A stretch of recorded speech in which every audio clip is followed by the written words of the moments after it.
Free same day delivery on 10 lakh plus products. Extra 5% community cashback from Blockbuster Entertainment. Amazon Prime, truly too much. Ever since the 1012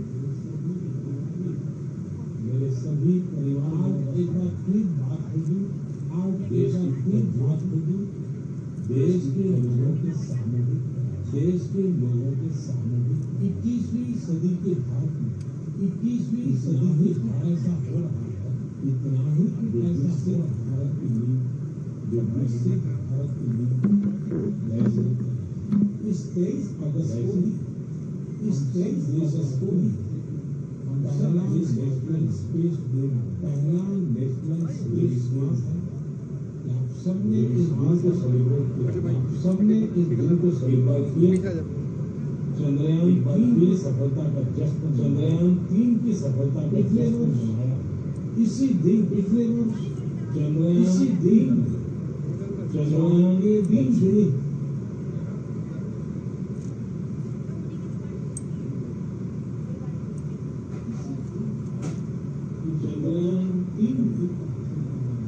के दक्षिणी हिस्से में शिव शक्ति परिक्रमा सफलतापूर्वक landing space sector mission से भारत इस गौरवपूर्ण उपलब्धि को हासिल करने में दुनिया का पहला देश कि क्यों न आज साथियों मन की बात देश के युवाओं को स्पेस सेक्टर मिशन से भी काफी फायदा मेरे साथ बात करने के लिए मैंने सोचा है कि क्यों न स्पेस सेक्टर से जुड़े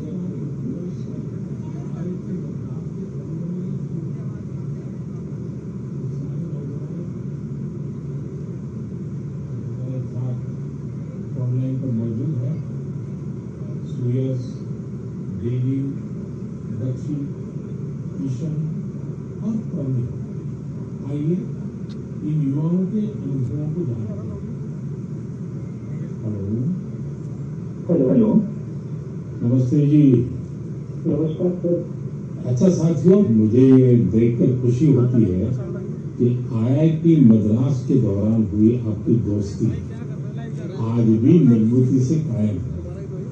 यही वजह है कि आपने मिलकर गैलेक्स आई शुरू करने का फैसला किया और मैं आज जरा उसके विषय में भी जानना चाहता हूँ, इस बारे में बताइए। इसके साथ ही ये भी बताएं कि आपकी टेक्नोलॉजी से देश को कितना लाभ होने वाला है। जी, मेरा नाम सुयस है। हम लोग साथ में, जैसा आपने बोला, सब लोग साथ में IIT मद्रास में मिले। वहीं पर हम लोग सब पढ़ाई कर रहे थे, अलग अलग ईयर्स में थे अपने इंजीनियरिंग के। और उसी वक्त हम लोगों ने सोचा कि एक हाइपरलूप नाम का एक प्रोजेक्ट है जो हम लोग चाहते थे साथ में करेंगे। उसी दौरान हमने एक टीम की शुरुआत की, उसका नाम था आविष्कार हाइपरलूप, जिसको लेकर हम लोग अमेरिका भी गए। उस साल हम एशिया की इकलौती टीम थी जो वहाँ गई और हमारे देश का जो झंडा है उसको हमने फहराया। और हम टॉप 20 टीम्स में से थे जो out of around 1500 teams around the world. ये आगे सुनने से पहले इसके लिए तो बधाई दे दूंगा। बहुत बहुत धन्यवाद। उसी उपलब्धि के दौरान हम लोगों की दोस्ती काफी गहरी हुई और इस तरीके के कठिन प्रोजेक्ट पर सख्त प्रोजेक्ट करने का कॉन्फिडेंस भी आया। और उसी दौरान स्पेसएक्स को देख के और स्पेस में जो आपने जो ओपन अप किया एक प्राइवेटाइजेशन को, जो 2020 में एक लैंडमार्क डिसीजन भी आया, उसको लेकर हम लोग काफी एक्साइटेड थे। और मैं रक्षित को इनवाइट करना चाहूँगा बोलने के लिए कि हम क्या बना रहे हैं और उसका फायदा क्या है। जी, तो मेरा नाम रक्षित है और इस टेक्नोलॉजी से हमको कैसे लाभ होगा मैं इसका उत्तर दूंगा। रक्षित, आप उत्तराखंड में कहाँ से हैं? सर, अल्मोड़ा से हूँ। तो बाल मिठाई वाले हैं? जी सर, बाल मिठाई हमारी फेवरेट है। तो हमारा जो लक्ष्य सेन है ना, वो मेरे लिए रेगुलरली बाल मिठाई खिलाता रहता है मुझे। रक्षित बताइए। तो हमारी जो ये टेक्नोलॉजी है, ये अंतरिक्ष से बादलों के आर पार देख सकती है और ये रात्रि में भी देख सकती है। तो हम इससे देश के किसी भी कोने के ऊपर रोज एक साफ तस्वीर खींच सकते हैं। और ये जो डेटा हमें आएगा, इसका उपयोग हम 2 क्षेत्रों में विकास करने के लिए करेंगे। पहला है भारत को अत्यंत सुरक्षित बनाना हमारे जो बॉर्डर्स हैं और हमारे जो ओशंस हैं, सीज हैं, उसके ऊपर रोज हम मॉनिटर करेंगे और एनिमी की एक्टिविटीज को मॉनिटर करेंगे और हमारी आर्म्ड फोर्सेस को इंटेलिजेंस प्रोवाइड करेंगे। और दूसरा है भारत के किसानों को सशक्त बनाना। तो हमने ऑलरेडी एक प्रोडक्ट बनाया है भारत के झींगा किसानों के लिए, जो अंतरिक्ष से उनके पॉन्ड के पानी की क्वालिटी मेजर कर सकता है 1/10 ऑफ द करेंट कॉस्ट में। और हम चाहते हैं आगे जाते हुए हम दुनिया के लिए best quality satellite images generate करें और जो ग्लोबल इश्यूज है, ग्लोबल वार्मिंग जैसे, इससे लड़ने के लिए हम दुनिया को best quality satellite data provide करें। इसका मतलब हुआ कि आपकी टोली जय जवान भी करेगी, जय किसान भी करेगी। जी सर, बिल्कुल। साथियों, आप इतना अच्छा काम कर रहे हैं, मैं ये भी जानना चाहता हूं कि आपकी इस टेक्नोलॉजी का प्रिसीजन कितना है? सर, हम लेस देन 50 सेंटीमीटर के रेजोल्यूशन तक जा पाएंगे और हम एक बार में approximately more than 300 square kilometre area को इमेज कर पाएंगे। चलिए, मैं समझता हूँ कि ये बात जब देशवासी सुनेंगे तो उनको बड़ा गर्व होगा। लेकिन मैं एक और सवाल पूछना चाहूँगा। जी सर। स्पेस इकोसिस्टम बहुत ही वाइब्रेंट हो रहा है। अब आपकी टीम इसमें क्या बदलाव देख रहे हैं? मेरा नाम किशन है। हमने ये गैलेक्सी शुरू होने के बाद से ही हमने इन स्पेस आते हुए देखा है और काफ़ी सारे पॉलिसीज आते हुए देखे हैं। ये क्या है, और काफ़ी प्रोसेसेस और काफ़ी इंफ्रास्ट्रक्चर और काफ़ी फैसिलिटीज इसरो के ये अवेलेबल और काफ़ी अच्छे तरीके से हुए हैं। जैसे कि हम इसरो में जाके टेस्टिंग कर सकते हैं हमारे हार्डवेयर का। ये काफ़ी आसान तरीके से अभी हो सकता है। 3 साल पहले वो प्रोसेसेस उतने नहीं थे और ये काफ़ी हेल्पफुल रहा है हमारे लिए और काफ़ी और स्टार्टअप्स के लिए भी।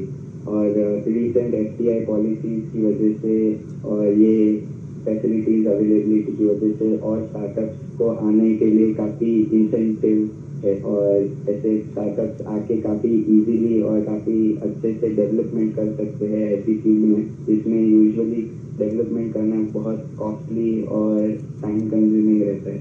बट करंट पॉलिसीज और स्पेस के आने के बाद काफ़ी चीज़ें आसान हुई है स्टार्टअप्स के लिए।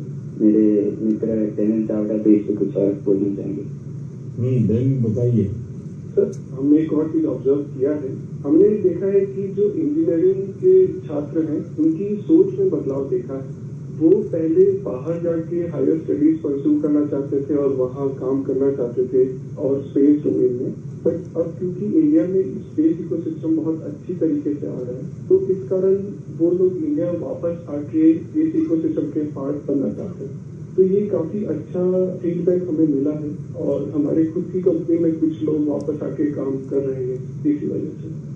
मुझे लगता है कि आपने दोनों जो पहलू बताए हैं, किशन ने और डेनियल दोनों ने, मैं जरूर मानता हूं कि बहुत से लोगों का इस तरफ ध्यान नहीं गया होगा कि एक क्षेत्र में जब रिफॉर्म होता है तो रिफॉर्म का कितने मल्टीपल इफेक्ट्स होते हैं, कितने लोगों का लाभ होता है। और जो आपके वर्णन से, क्योंकि आप उस फील्ड में हैं तो आपको ध्यान में जरूर आता है और आपने ऑब्जर्व भी किया है कि देश के नौजवान अब इस फील्ड में यहीं पर अपना भविष्य बनाना चाहते हैं, अपने टैलेंट का उपयोग करना चाहते हैं। बहुत अच्छा ऑब्जर्वेशन है आपका। एक और सवाल मैं पूछना चाहूँगा, आप उन युवाओं को क्या संदेश देना चाहेंगे जो स्टार्टअप्स और स्पेस सेक्टर में सफलता हासिल करना चाहते हैं? मैं प्रणीत बात कर रहा हूँ और मैं सवाल के जवाब में। हाँ प्रणीत, बताइए। सर, मैं अपने कुछ सालों के एक्सपीरियंस से 2 चीज़ें बोलना चाहूँगा। सबसे पहली कि अगर अपने को स्टार्टअप करना हो तो यही मौका, क्योंकि पूरी दुनिया में इंडिया आज वो देश है जो वर्ल्ड का सबसे फास्टेस्ट ग्रोइंग इकोनॉमी है और इसका मतलब यही हुआ कि अपने पास अपॉर्चुनिटी बहुत ज़्यादा है।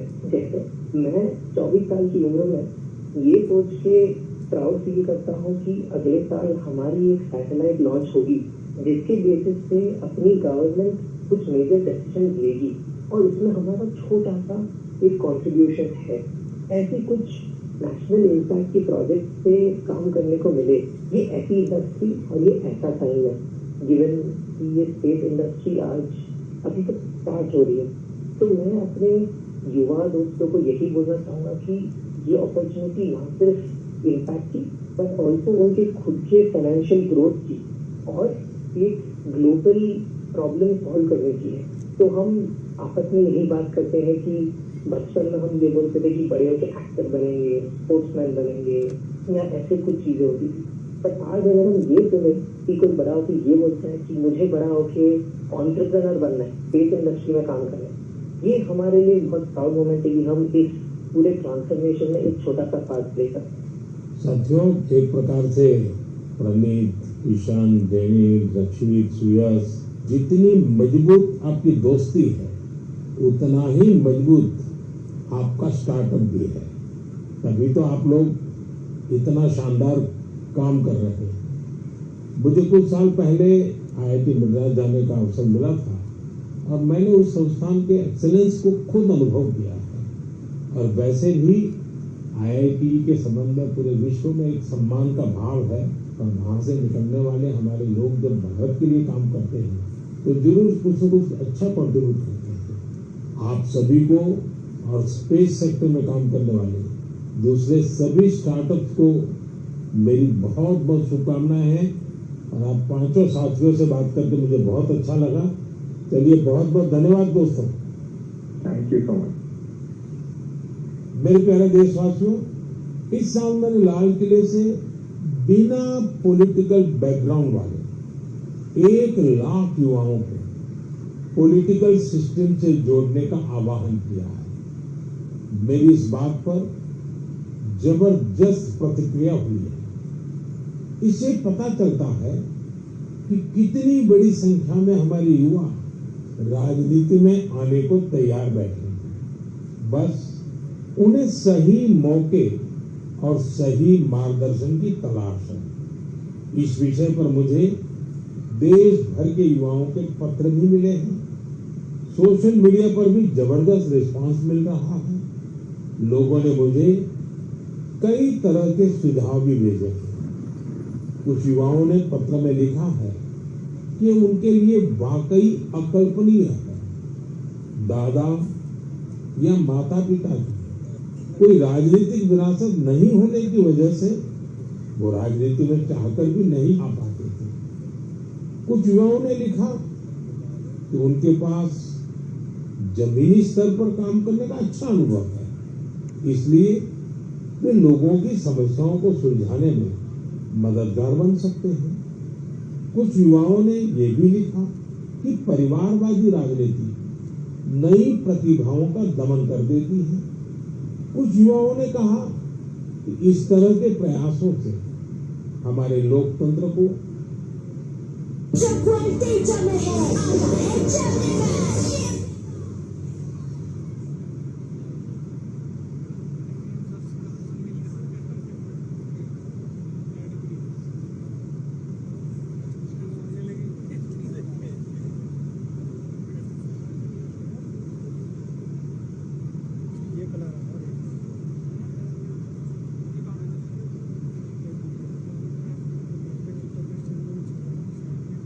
देश के काम आएगा।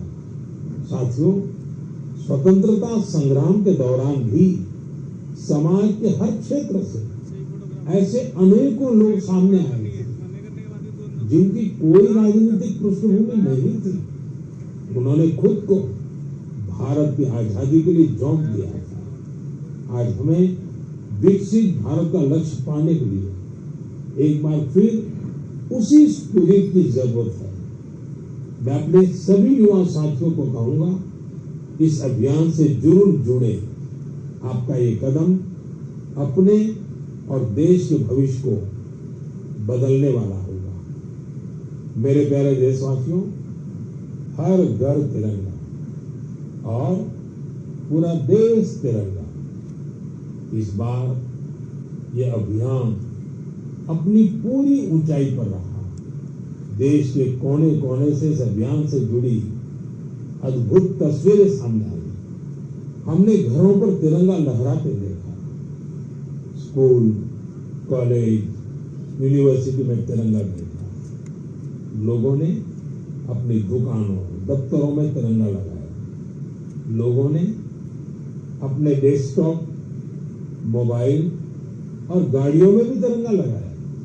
जब लोग एक साथ जुड़कर अपनी भावना प्रकट करते हैं तो इसी तरह हर अभियान को 4 चांद लग जाते हैं। अभी आप अपनी टीवी स्क्रीन पर जो तस्वीरें देख रहे हैं, ये जम्मू कश्मीर के रियासी की है। यहाँ 750 मीटर लंबे झंडे के साथ तिरंगा रैली निकाली गई और ये रैली दुनिया के सबसे ऊंचे चिनाब रेलवे ब्रिज पर निकाली गई। जिसने भी इन तस्वीरों को देखा उसका मन खुशी से झूम उठा।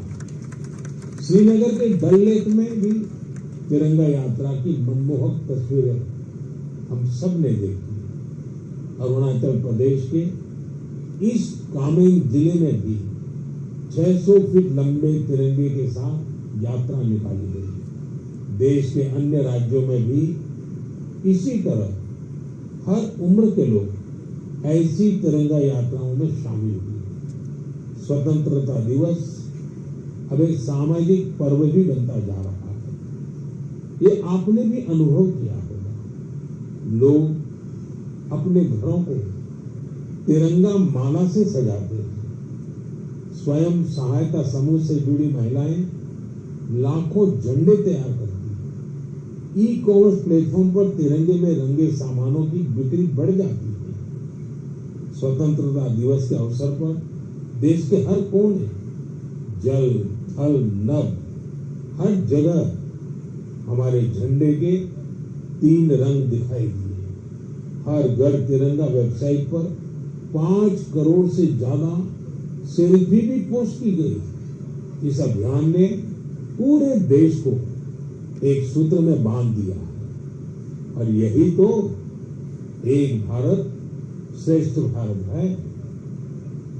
मेरे प्यारे देशवासियों, इंसानों और जानवरों के प्यार पर आपने कितनी सारी फिल्में देखी होगी, लेकिन एक रियल स्टोरी इन दिनों असम में बन रही है। असम में तिनसुकिया जिले के एक छोटे से गांव बारेकुरी में मोरान समुदाय के लोग रहते हैं और इसी गांव में रहते हैं हुलॉक गिबन, जिन्हें यहाँ होलो बंदर कहा जाता है। हुलॉक गिबन्स ने इस गांव में ही अपना बसेरा बना लिया है। आपको जानकर आश्चर्य होगा, इस गांव के लोगों का हुलॉक गिबन के साथ बहुत गहरा संबंध है। गांव के लोग आज भी अपने पारंपरिक मूल्यों का पालन करते हैं, इसलिए उन्होंने वो सारे काम किए जिससे गिबन्स के साथ उनके रिश्ते और मजबूत हो। उन्हें जब ये एहसास हुआ कि गिबन्स को केले बहुत पसंद है, तो उन्होंने केले की खेती भी शुरू कर दी। इसके अलावा उन्होंने तय किया कि गिबन्स के जन्म और मृत्यु से जुड़े रीति रिवाजों को वैसे ही पूरा करेंगे जैसा वे अपने लोगों के लिए करते हैं। उन्होंने गिबन्स को नाम भी दिए हैं।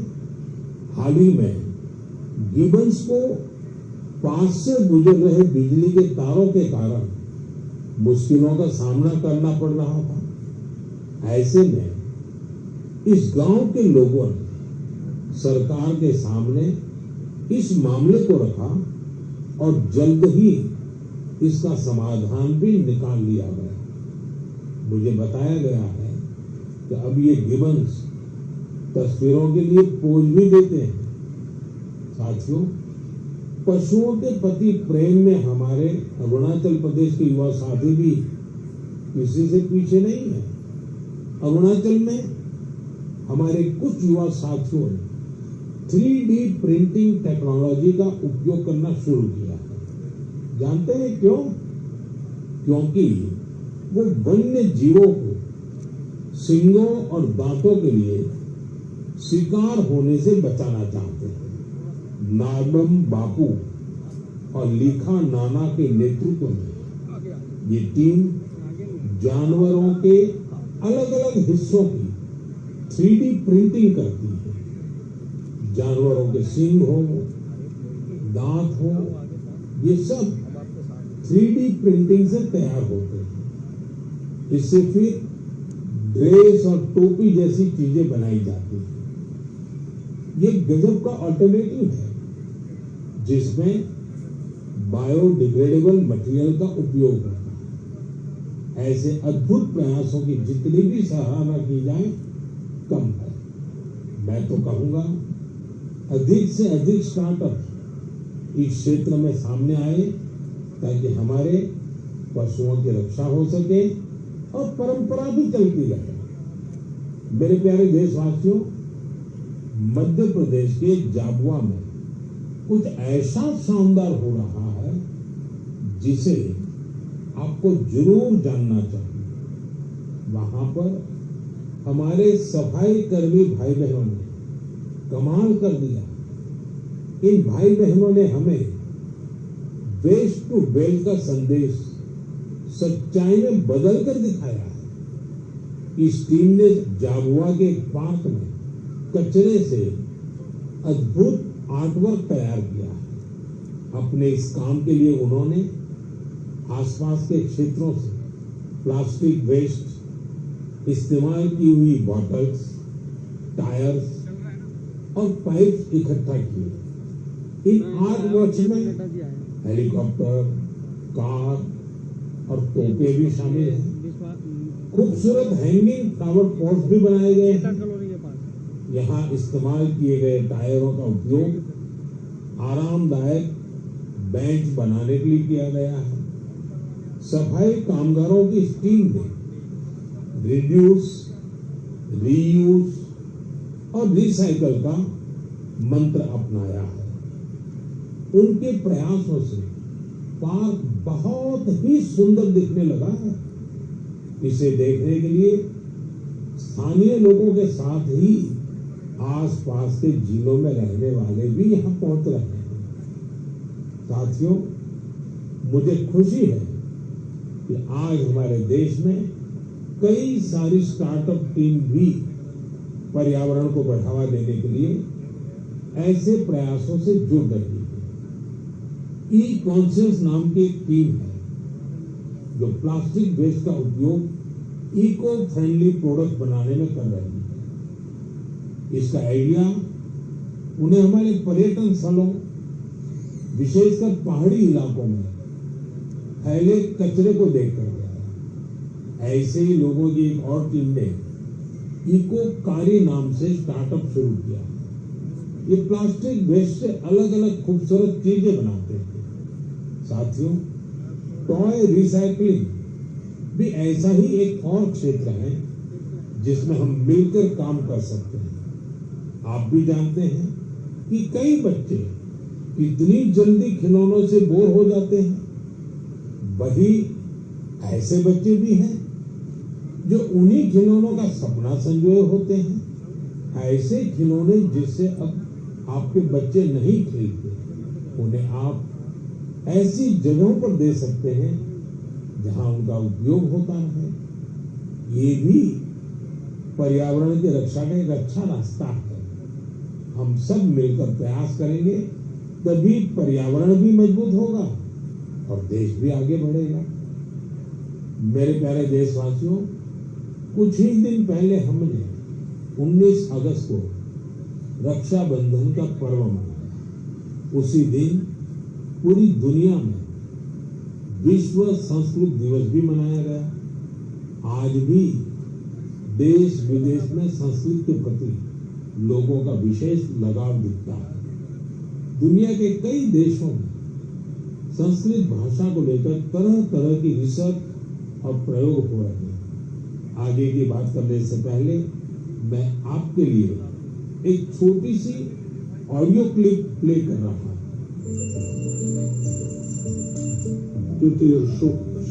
शीघ्रगामी गंगा इदं लक्ष्मण इसे कर दो। सातु दृष्टा नदी तीरे Navami Swapunandana Titirshuk Shidragam Gangam Yudam Lakshmanam Abrahit। साथियों, इस ऑडियो का संबंध यूरोप के एक देश लिथुएनिया से। वहां एक प्रोफेसर विदोनस ने एक अनूठा प्रयास किया और इसे नाम दिया है संस्कृत ऑन द रिवर्स। कुछ लोगों का एक ग्रुप वहां नेरिस रिवर के किनारे जमा हुआ और वहां उन्होंने वेदों और गीता का पाठ किया। यहाँ ऐसे प्रयास पिछले कुछ वर्षों से निरंतर जारी है।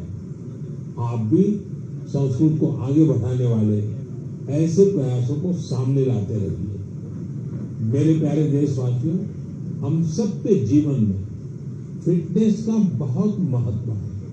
फिट रहने के लिए हमें अपने खान पान, रहन सहन सब पर ध्यान देना होता है। लोगों को फिटनेस के प्रति जागरूक करने के लिए ही फिट इंडिया अभियान की शुरुआत की गई। स्वस्थ रहने के लिए आज हर आयु, हर वर्ग के लोग योग को अपना रहे हैं। लोग अपनी थाली में अब सुपर फूड मिलेट्स यानी श्री अन्न को जगह देने लगे। इन सभी प्रयासों का उद्देश्य यही है कि हर परिवार स्वस्थ हो।